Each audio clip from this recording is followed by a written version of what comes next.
2014లో June 2 రాష్ట్రం విడిపోయింది. ఆ రోజు విభజన చట్టం చేశారు. హామీలు అమలు చేస్తామన్నారు, చేయలేదు. ప్రత్యేక హోదా ఇస్తామన్నారు, ఇవ్వలేదు. 2014-19 మధ్య చంద్రబాబు నాయుడు పరిపాలించారు. చంద్రబాబు నాయుడు అప్పుడు కూడా రాజధాని, భూముల సమీకరణ, భాగస్వామ్య సదస్సులు అప్పట్లో కూడా మీరు పాత పేపర్లోకి వెళ్తే 2014-19 మధ్య విశాఖపట్నంలో ఆయన 2 భాగస్వామ్య సదస్సులు నిర్వహించారు. 10 లక్షల కోట్లు పెట్టుబడులు వచ్చేసినాయి అని ప్రకటించారు. ఇన్ని చేశాక కూడా 2019 ఎలక్షన్లో ఆయన దారుణంగా ఓడిపోయారు. 23 సీట్లే వచ్చాయి. 2019-24 జగన్మోహన్ రెడ్డి పరిపాలించారు. ఆయన ఇక అభివృద్ధి ఏం పట్టించుకోవాలి. బటన్ నొక్కుడు ఒక్కటే. ఆయన భాషలో చెప్పాలంటే బటన్ నొక్కుడు, మన భాషలో చెప్పాలంటే డిబిటీ, డైరెక్ట్ బెనిఫిట్ ట్రాన్స్ఫర్. ఆయన దారుణంగా ఓడిపోయాడు. 11 సీట్లకి పరిమితి. ఇప్పుడు కూటమి ప్రభుత్వం ఏర్పడింది. కూటమి ప్రభుత్వం అదే చంద్రబాబు నాయుడు ఆయన నేర్చుకోవాల్సిన గుణపాఠాలు ఏంటి?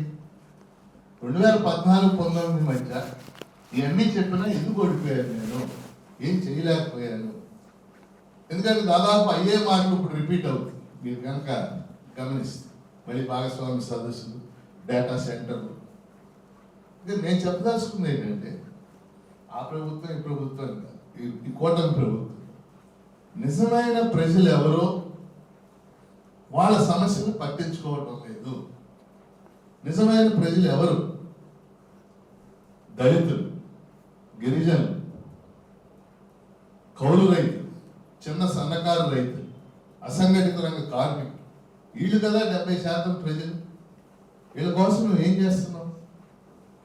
నువ్వంటే చంద్రబాబు నాయుడు అని కాదు, కూటమి పాలన ఈ 2 ఏళ్లలో ఏం చేసింది మనం ప్రశ్నించుకోవాలి. అందుకని నేను ఒక 4-5 అంశాలు క్లుప్తంగా 10 నిమిషాల లోపు మాట్లాడాను. మొదటిది, నా దృష్టిలో మనలాంటి దేశంలో, మనలాంటి రాష్ట్రంలో ఏ ప్రభుత్వం అయినా ముందు ఫోకస్ పెట్టాల్సిన రంగం వ్యవసాయం. ఎందుకంటే వ్యవసాయ రంగం ప్రాథమిక రంగం. వ్యవసాయ రంగం వాటా రాష్ట్ర స్థూల ఉత్పత్తులు తగ్గిపోయింది. వాస్తవంగా ఇప్పుడు రాష్ట్ర స్థూల ఉత్పత్తిలో వ్యవసాయ రంగం వాటా 18%. కానీ వ్యవసాయ రంగం మీద ఆధారపడే వాళ్ళ సంఖ్య మాత్రం 62% అలా కంటిన్యూ. మీరు ఈ 2 ఏళ్ళు పరిశీలించండి. వ్యవసాయ రంగానికి సంబంధించి 3 అంశాలు మీ దృష్టికి తెస్తాను. ఒకటి, ఒక్క పంటకు కూడా గిట్టుబాటు లాంటి అసలు ప్రభుత్వం ఉందా లేదా అనే డౌట్ వచ్చే విధంగా ఆ గిట్టుబాటు ధరకు సంబంధించినటువంటి అంశాలు. ఇప్పుడు ప్రకాశం జిల్లాలో వర్జీనియా పొగాకు రైతులు గత 10 రోజులుగా ఆందోళన చేస్తారు. చంద్రబాబు నాయుడు టొబాకో బోర్డు అధికారులతో, మంత్రులతో, ఆ జిల్లా మంత్రులు బాల వీరాంజనేయ స్వామిను, ఇంకా గొట్టిపాటి 200 రూపాయలు తక్కువ కొంటే కిలో నేను ఒప్పుకోను. లాస్ట్ ఇయర్ 300కి కొన్నాను, ఈరోజు 150 రూపాయలు కొంటున్నారు.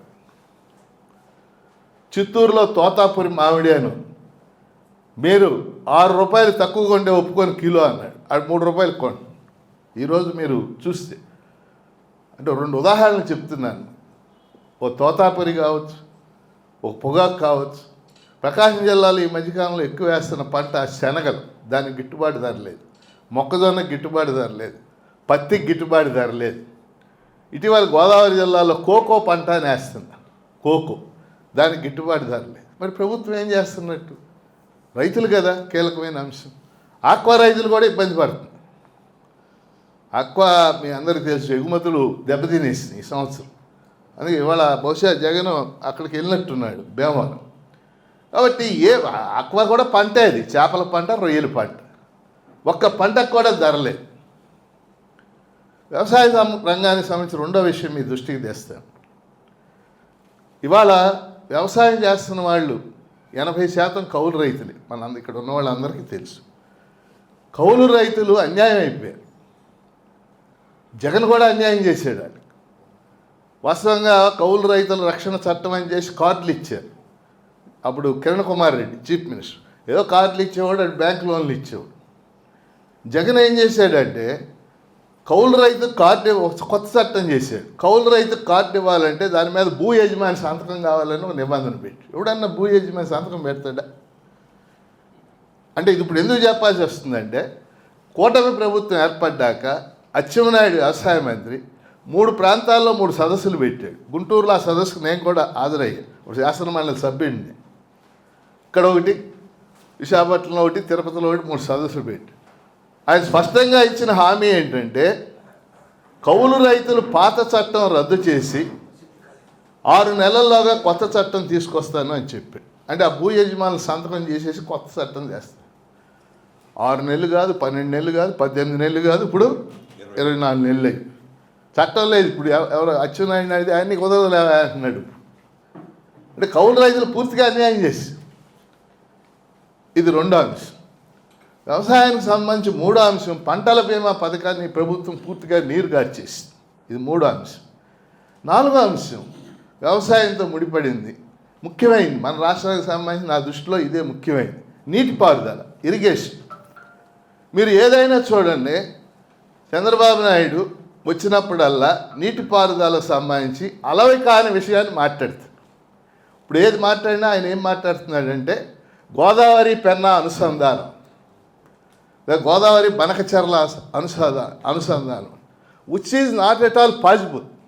ఒకవేళ వాళ్ళ మనవడు చీఫ్ మినిస్టర్ అయినా అప్పుడు కూడా అవుతుంది. కారణం ఏంటంటే దానికి 1,00,000 కోట్లు కావాలి, 60,000 ఎకరాల ల్యాండ్ ఎక్విజిషన్ చేయి. మనం ఏం అడుగుతున్నాం, నువ్వు వెలిగొండ ప్రాజెక్ట్ పూర్తి చేయి, 4,000 కోట్లు చాలు దానికి,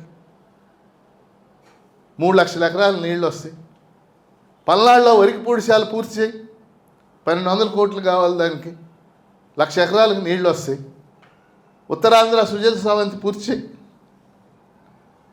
అదేం మాట్లాడతల్లా. వాడికి ఏం చేస్తున్నాడంటే అతను చాలా తెలివిగా, ఇప్పుడు ఉదాహరణకి వరికి పూడిశాల ఉంది, ఒక 60 కోట్లు శాంక్షన్ చేసామని అడ్మినిస్ట్రేటివ్ ఆర్డర్ ఇచ్చాడు.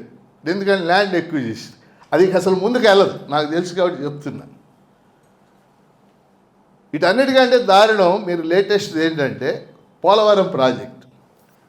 పోలవరం ప్రాజెక్టు ఎప్పటికైనా సరే అది 45 మీటర్ల ఎత్తు నిర్మాణం జరిగితేనే దాని పూర్తి సామర్థ్యంతో అది పనిచేయడానికి అవకాశం ఉంటుంది.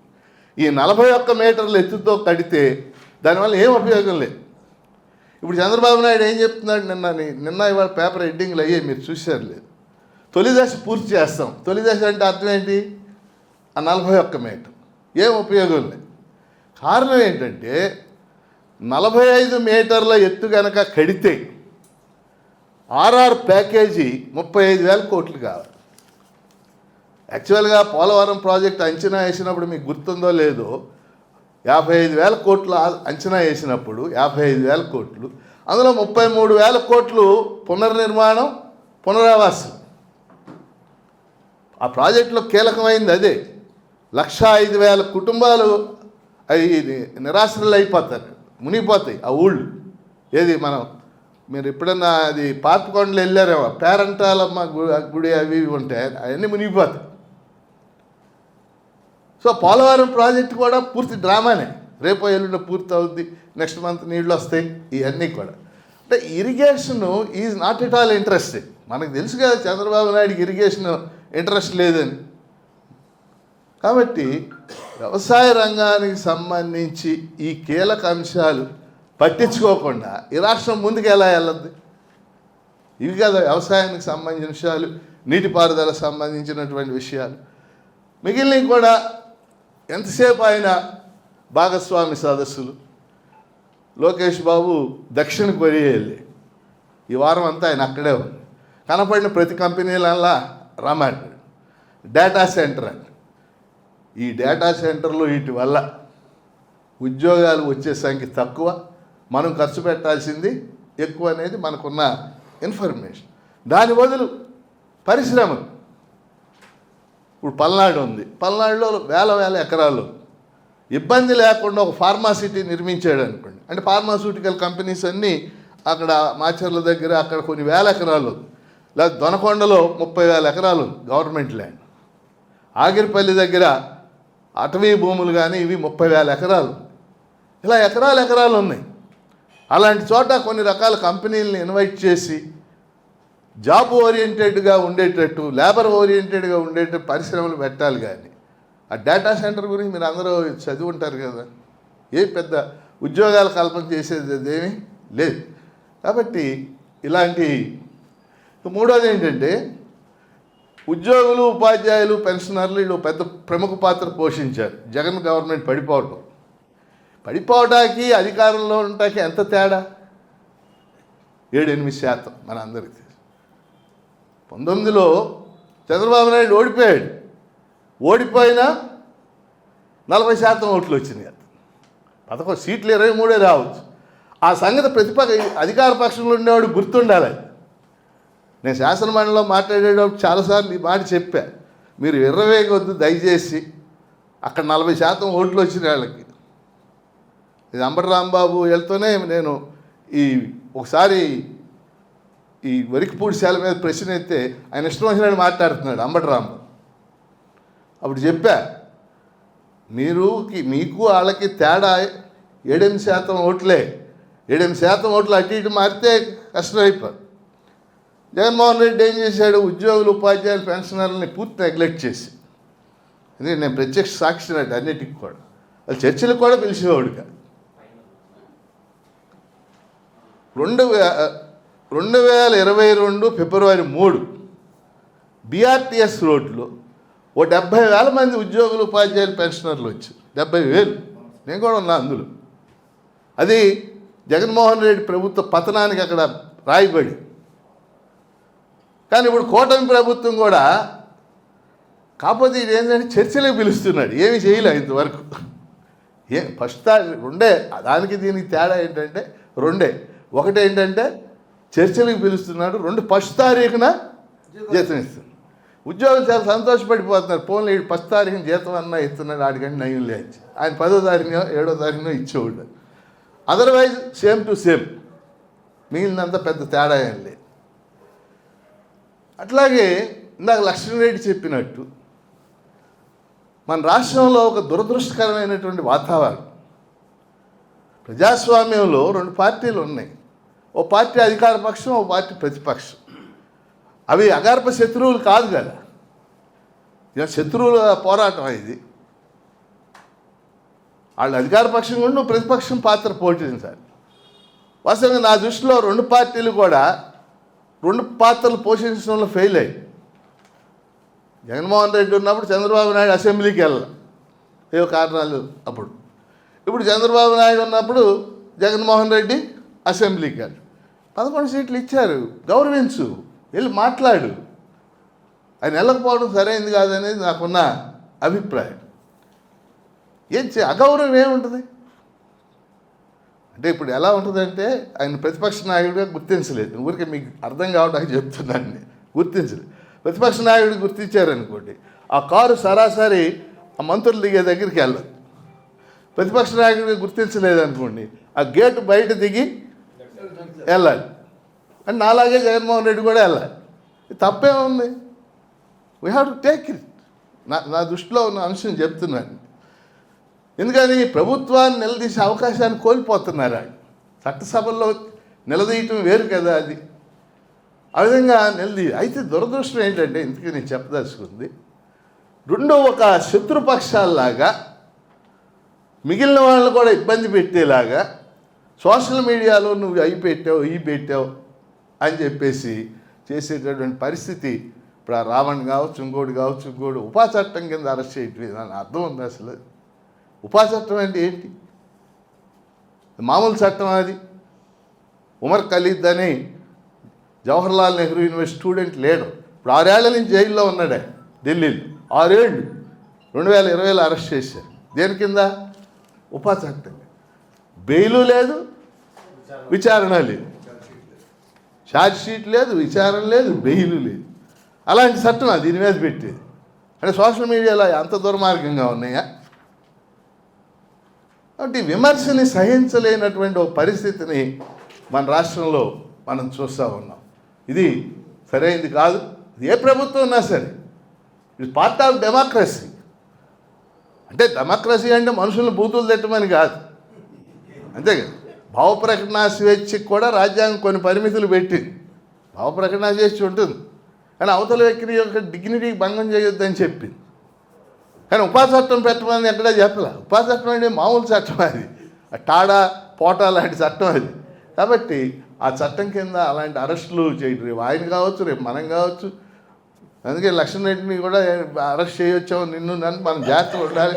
ఆలా వెంకటేశ్వర గారు, డిఆర్ సుబ్రహ్మణ్యం గారు నెక్స్ట్ దశ కొద్దిగా మారే కొద్ది చేస్తూ ఉంటారని చెప్పేసి. సో అది కరెక్ట్ కాదు. కాకపోతే అప్పటికిప్పుడు తేడా ఒకటే. ప్రస్తుతం అండర్లైన్, ప్రస్తుతానికి ధర్నాలు చేసుకొని ఇస్తున్నారు. ఎవరు? చంద్రబాబు నాయుడు ప్రభు. అంగన్వాడీల ధర్నాను, ఇలా టీచర్ల ధర్నాను, అది ఏం ఎక్కువ కాలం ఉంటుందని నేను అనుకోను. అది పెరిగే కొద్ది ఏమవుతుందంటే చేయడానికి వీల్లేదు. అందువల్ల నేను ఫైనల్గా చెప్పదలుచుకున్న విషయం ఏంటంటే, 2 ఏళ్ల కూటమి పాలన,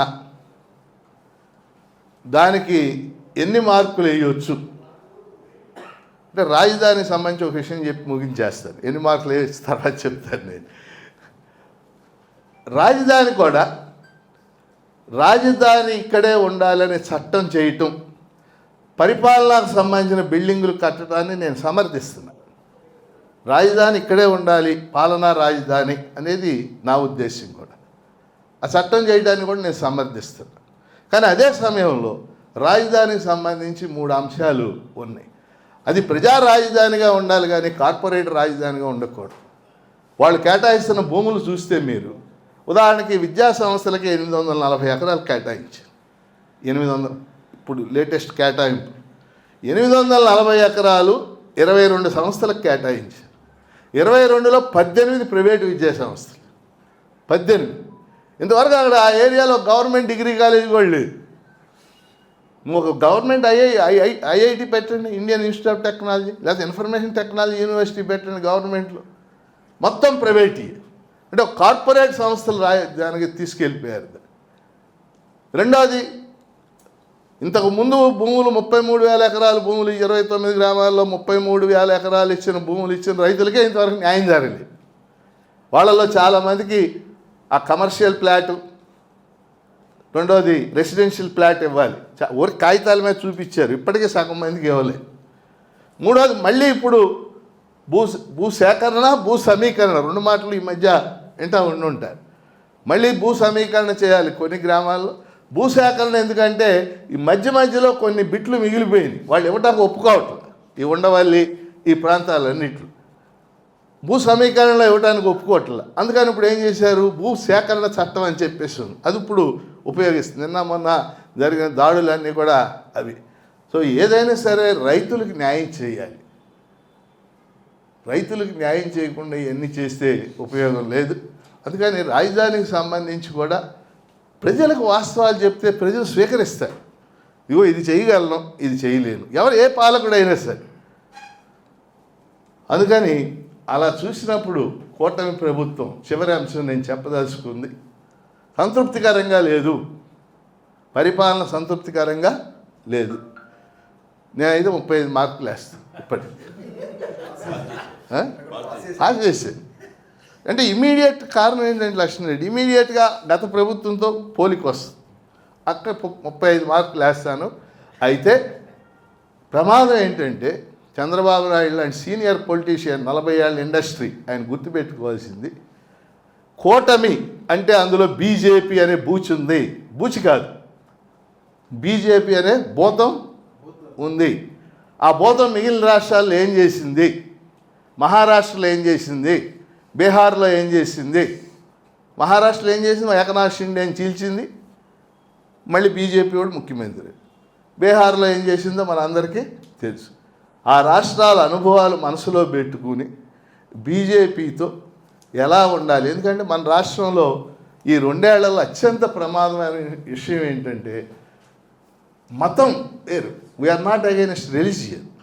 మతతత్వ ధోరణులు పెద్ద ఎత్తున పెరగటానికి కూటమి ప్రభుత్వం దాన్ని అనుసరిస్తున్న పోకడ దోహదపడుతుంది. ఇది చాలా ప్రమాదకరమైన అంశం. మన రాష్ట్రంలో ఆ ధోరణి లేదు. కులం ఉంది కానీ మతతత్వ ధోరణి మన రాష్ట్రంలో లేవు. కానీ ఇప్పుడు ఈయన సనాతన ధర్మం అని అవని ఇవని మాట్లాడతా దాన్ని ఆ వైపు తీసుకెళ్ళా ప్రయత్నాలు జరుగుతున్నాయి. దాన్ని మనం పూర్తిగా వ్యతిరేకించాలని కోరుకుంటూ సెలవు.